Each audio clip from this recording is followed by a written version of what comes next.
Gemini Rising June 2022 is a month of mental clarity, suddenly bringing your manifestations and the path to realizing them into real life. If you're excited to dive into your rising sign forecast for this June, make sure that you like, subscribe, and hit that notification bell so that you are always up to date with what the stars have in store for you.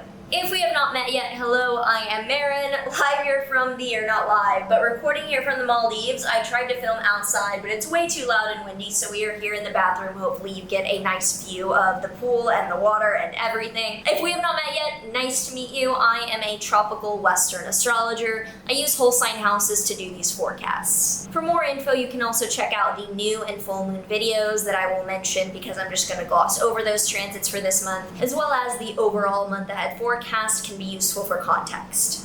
So early on in the month, Mars and Jupiter are very close together in your Aries 11th house. Mars and Jupiter is the growth of action, the growth of committing to expanding your impact, and it's in your 11th house of networking and friends. So you're starting off on an intense networking mission, almost like you need to meet these people, get something done, convince a group of people to do something. You're trying to convince a group or get a group on your good side, it seems like. Then from the 1st to the 4th, Mercury in your Taurus 12th house is squaring Saturn in your 9th house. Mercury in your 12th house is showing that you're having a lot of internal or meditative communication with your inner self, with your mind. You're very meditative early on in the month. However, that is leading to rethinking what your goals are for travel or education. That by consulting what you really want internally, you're like, do I really want to do that far outside myself down the line in my education or my training or where I travel? Then on the 4th to the 5th, Mercury is stationing direct in your Taurus 12th house. You are receiving mental clarity. Your 12th house of internal mental health is suddenly making more sense, and you're able to, with that,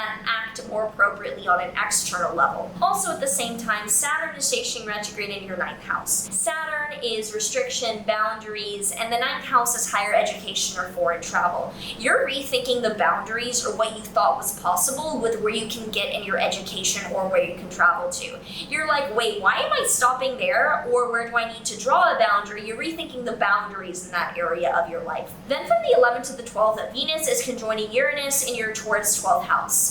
Venus is value, Uranus is suddenness, and the 12th house is mental health.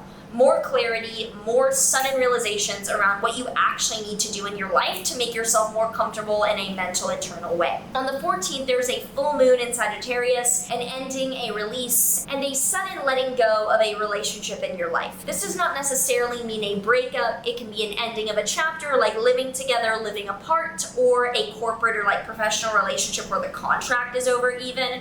But that will be apparent in the middle of this month. The same day, Mercury is moving into your Gemini first house. Mercury is communication. Gemini is its home sign, and it's in your first house of self. So you're more talkative, more extroverted, and more clear on your message of what you want to attract second half of this month. From the 16th to the 17th, the sun will be in your first house, more focus and more spotlight on you, but it will be squaring Neptune in your 10th house. So you might be confused about your values and what you truly stand for due to some misleading comments from your career. From the 18th to the 19th, Venus in your Taurus 12th house will be squaring Saturn in your Aquarius 9th house. So your mental health values and what you're trying to uphold is made a bit complicated or put an obstacle up, like you're unable to address your true mental health needs due to travel or education requirements. On the 23rd, we then have Venus moving into your first house. I love seeing Venus moving into someone else's first house. It means that you're more attractive, getting what you want, and able to manifest with more ease. Then on the 28th to the 29th, there's a new moon in your Cancer second house, a new beginning about finances, money, or attracting